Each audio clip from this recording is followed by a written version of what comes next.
Hello everyone, welcome back to the session on Microsoft Excel. In this video, we will be exploring the submenu option number. So we'll see how do we change the number formatting of data that is entered in Excel.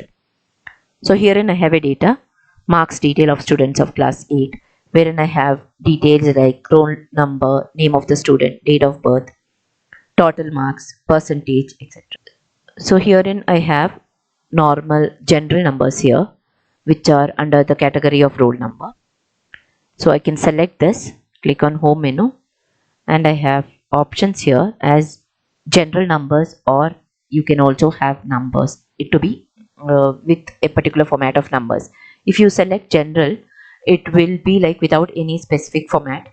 So initially these can be general under general category, but if you want to perform any computation with respect to this and you want it as in the number format, you can choose this option called number. Now when you choose this option called number, automatically what happens, it is very visible here, it will be in the format of 1.00. That is to specify that it is a number.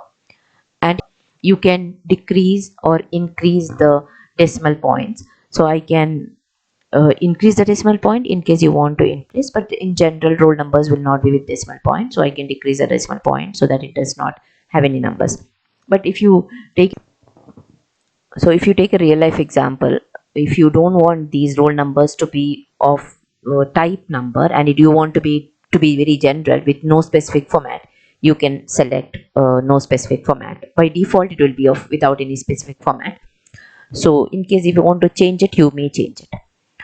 Next category is the name of the student. Name of the student, by default it will be under general. If you want it to be of any particular format, like especially of text, you can convert it to text. So these are converted into text so that all the operation associated with text you can perform. We will be learning about the operation that can be performed with respect to text a little later in the forthcoming videos. So if you want to convert it into text, you can convert. You have options here. Just scroll down to the last option that is available here as text. If you choose it as text, you can perform a lot of operations which is available with respect to text. The next option, the next column has data associated with a student with respect to his or her date of birth. So you can arrange or these dates in formats which is available in under the category of formatting. So we have long date and short date. If you choose long date, you get as a month name, wherein it is displayed as the date and February completely, and then you have 2002, 23 July 2001, etc. If you want it as short date, you can choose this option wherein it is displayed as represented as short date.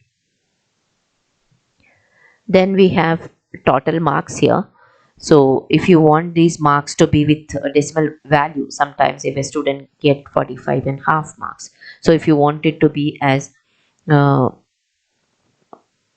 number format, you can change it to number format so that you get with decimal point. And we don't want two decimal point, you want a single decimal point, you can change it as single decimal point. Now I have calculated the percentage here. I have calculated the percentage of marks of these total marks, and these you don't want as a decimal point. Instead of that, you want it as 89 percentage. Because here 89 divided by 100 is 0.89, but still when you are representing in a Microsoft Excel sheet, if you want it as a percentage format, you can use this option wherein it represents or it presents the data as percent style. So you can format it as percent style. And then let me include one more column here. Let me add a column. I think we have seen this in a previous video wherein you can add columns, as many columns as you want in an Excel sheet. So I want to add a column just before the column D. So I select this and then I say insert. A column gets inserted. Let me write the title of this column as tuition fee. So I have a column as tuition fee, and let me enter a tuition fee 1200 and I press enter. you can see that the value that I have entered is changed to date format.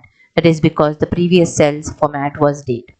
Now I don't want it as date, I want it as a number. I'll select all the cells and then I change the formatting type from date to general format, or you can even say as a number format. So I have number format here. So I get the data back as 1200. So let me write the different tuition fee for the student, 1300. I have an option here where I can format it with a comma style. So I'll format it with a comma style. So I get after 3 digits in the tuition fee, I get a comma inserted into it. Now if I change it, I'm changing 1300 to so when I want to change a data inside a cell, please make sure that double click on the cell and place your cursor wherever you want to change the data. So I'll add a 5 here. So I have 13,500. Automatically it is changed to comma separated. One way of changing data is double click on the cell, add the digit wherever you want it to be added, or select the cell, go to the formula bar, and you can change the digits here. You can update it here. So it get updated as per the amount, the data you are providing. Now you can see that the comma separation is applicable to all the cells that where we have added the number. Okay, so this is about the formatting feature called comma. This part is about if you want to add in symbol with respect to the tuition fee or the amount, the price amount. So if I want to add a rupee symbol here, it get added.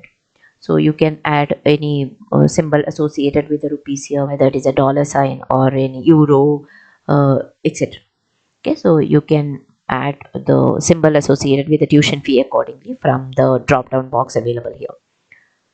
Yeah, that's all for this session.